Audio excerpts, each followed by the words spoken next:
Hi, I'm going to do this video in English because I have the feeling that all my videos um, could sound just the same, and I don't want to be redundant. And so, in order to really twist it and to make it more to make it a little bit different, I would say in English and just for fun. Second, today I've welcomed a very good friend of my father. He actually knew my father when my father was like 20, 21, 22, 23 years old and stuff. So he's the testimony of the existence of my father when he was younger. He actually brought me a very short, um, it was like 20-second of Super 8 video that he put on USB on an USB key, and I was able to see how my father looked like when he was 23 years old. So it's something exciting, and it has no price, and I forgot how much I miss my father.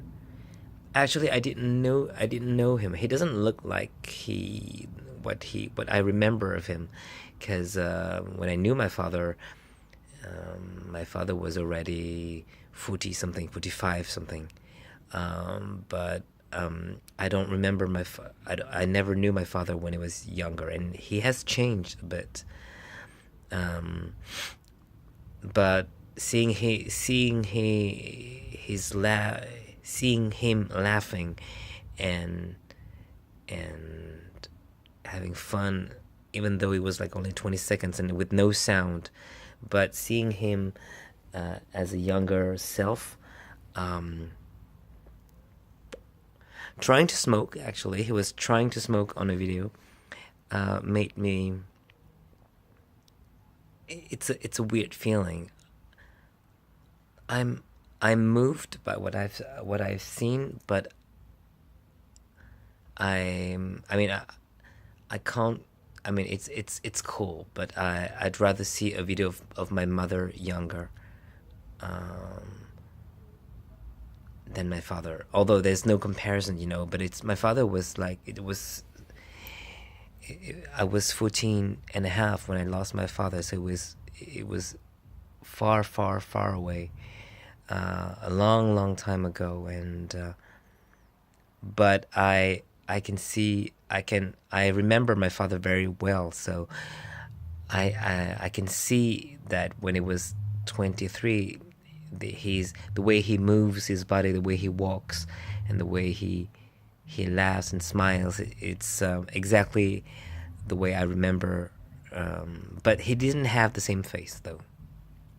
But anyway, it was so the friend of my father, who actually also knew my mother later on. I spent a really good time with him, remembering um, my mother and my father, and he also shared his experience of loss, because he actually lost his one of his four kids. Uh, his son was something like 18 or 19, and his son committed suicide. So it was really painful for him as well. So it was a very interesting uh, lunch, because we had the opportunity to share feelings and thoughts about life, death, Christ, Jesus, religion, hope, sadness, um, and everything. So it was very interesting. I'm very tired because I didn't sleep that much yesterday, and so I I was very interested in by what he had to say, but at the same time I wanted to sleep so bad, so it was kind of hard. But it was actually a very good moment, and we spent hours talking together. It was from noon to 6:30 p.m. So that was it. And the feeling that, but at the same time, I can't help but think about my mother. And I have to say, it was kind of it was kind of not dangerous, but it was kind of sad to talk about the existence or not of God. This friend of my father is is extremely Catholic. He's a strong believer, and but and I am a believer because I chose to believe. But I am also very. I mean, I have a lot of doubts and I have a lot of questions actually. And he actually happened to be a teacher in science, in biology, so he also is a man of science.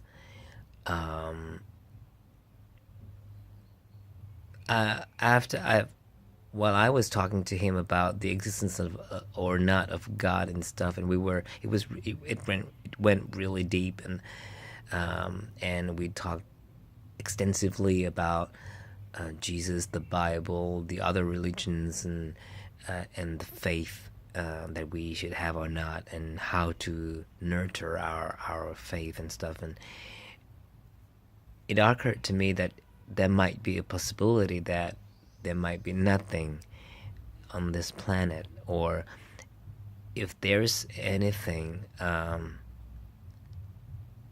why should it be what I mean, that the after earth, the afterlife is full with peace and fulfilled with peace and stuff. It doesn't necessarily, it won't necessarily happen like that. I mean, there might be a God, and that might be a creator or something. Why not? Actually, there's no proof that there is nothing. But at the same time, this creator has a very tricky way to play with our lives and our hopes. Anyway, we really went on this discussion and this talk on a very deep level, and I was afraid to understand or to conclude and to understand that there might be nothing after this earth. So right now I'm feeling kind of weird because it's been 3 months. Yesterday was the 25th of June, and it's been 3 months that my mother passed away, and I'm sad, of course, and I've cried a lot. I ran out of all my tears, so I don't have any tears to share anymore with you guys. But anyway, I don't know what to say. I don't know how to feel. I'm feeling nostalgic. I'm feeling insecure. I'm very fragile and at the same time very strong. And I have pity for myself because of what I'm going through. Nobody really cares. Nobody can really understand. And I understood that nobody can understand because people are not me. People didn't know my mother. People didn't know what I'm going through, what I've went through, and they don't realize how difficult it is to survive now. And I know that the solutions I have to find should come from me. So, if any, because it's not sure that I will find any solutions in life to be happy, the solutions to happiness. And I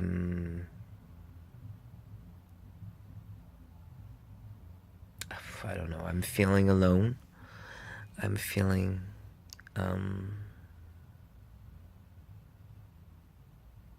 I would say alone.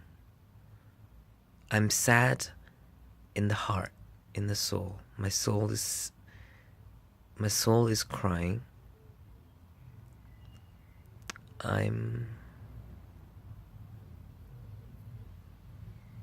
this is terrible. I mean, there's no way I can bring my mother back. So what should I do? There's nothing like that. I can think about her. I can realize that she gave me such an education and so much love to support me the rest of my life, and I can make plans for the future uh, and stuff. But um, I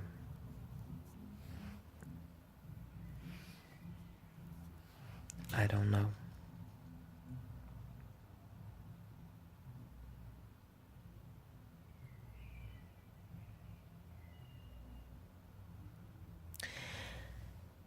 Anyway, I don't know. Um,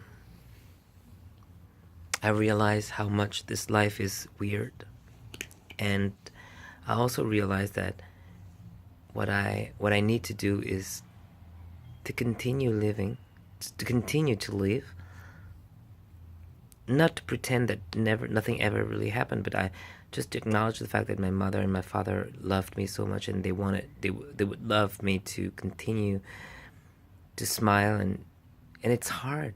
Can you just imagine that I have to smile all the time, and I have to pretend that I'm okay, and I have to force myself to be the best I can in the future and stuff, because it's like I don't even have the right to be sad anymore, and the more time will pass and will go by, and the less I would have the right to be sad, and to people won't will even be disappointed in me if I show any sign of weakness in the future. Now they can say, "Oh yeah, I know it's been only 3 months. It's okay, Alex. You're gonna be okay, but it's gonna take time." But like maybe in 3 years or 4 years and 5 years, if I dare to say, "Oh my gosh, I miss my mom so much, and this is so sad for me," and people will say, "Okay, wait, it's been 5 years already. You have to move on and stuff." It's like they are denying.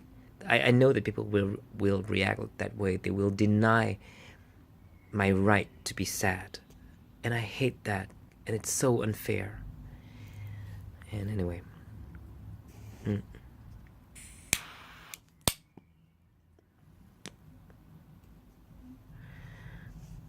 What is important in life?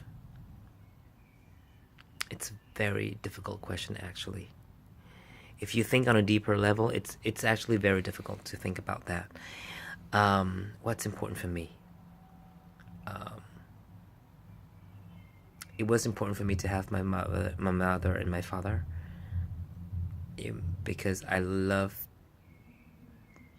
the fact that I belong to a family. Because our story, the story of my father and my mother, and the story of my family, is exceptional. I won't go into details, but it is. I mean, it is more exceptional than others people's life. This is kind of pretentious, but it is true. Our lives and the story of our family is incredible and totally unexpected, and so on so many levels extremely exceptional. So the fact that my father died and my mother passed away as well is very sad ending. But now my brother, myself, and I, we are we are meant to continue their work and their story, and it's our responsibility to continue in a way, even though it's going to be very difficult. So I know that my mother would like me to be stronger and to be the best I can be. He told me, try to be the best son I will ever have. How do you say? I try to be the best son ever. So I'm trying, but it's hard sometimes. You know, sometimes I want to cry and I can't. It's very sad. Anyway.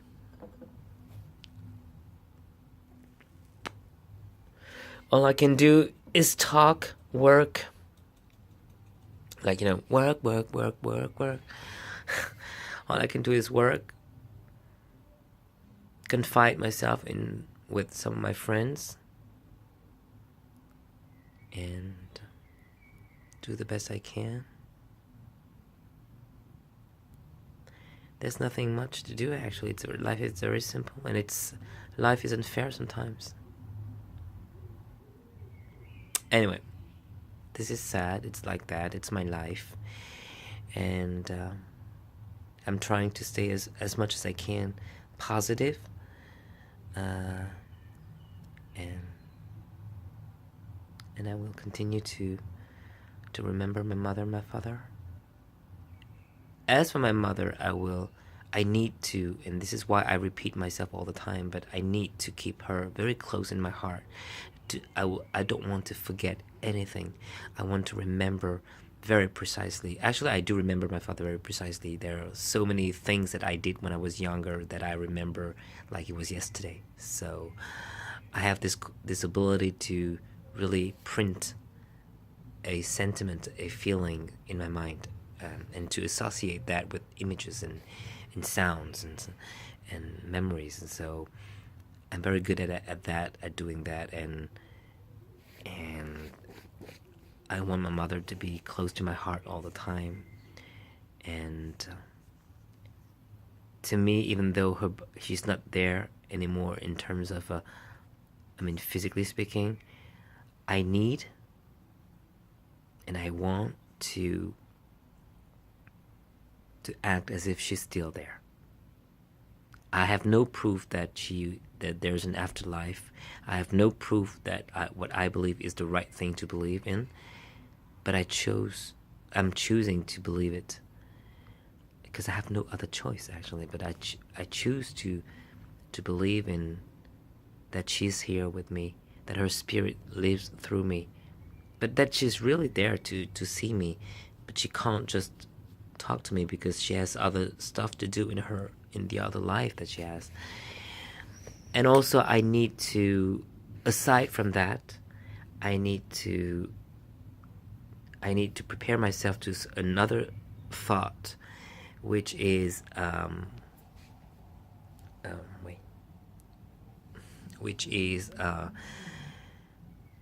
know that we don't live for our parents. We live for ourselves. And also that independently from my mother and my father, I am a human being. I'm an individual. I'm somebody. And I should write my own story as well.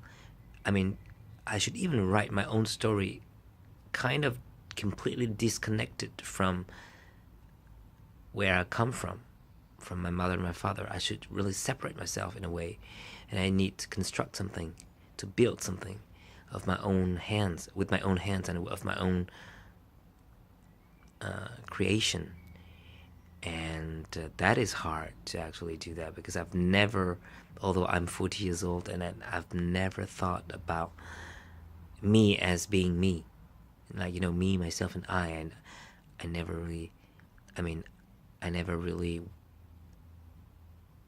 envision what it's like to be totally by myself. So now it's time for me to do that, to try to do it. And anyway, this is a very it's already 20 minutes. Okay, I thought it would be shorter, but actually that's it for today, and I'll talk to you in another video soon. Bye.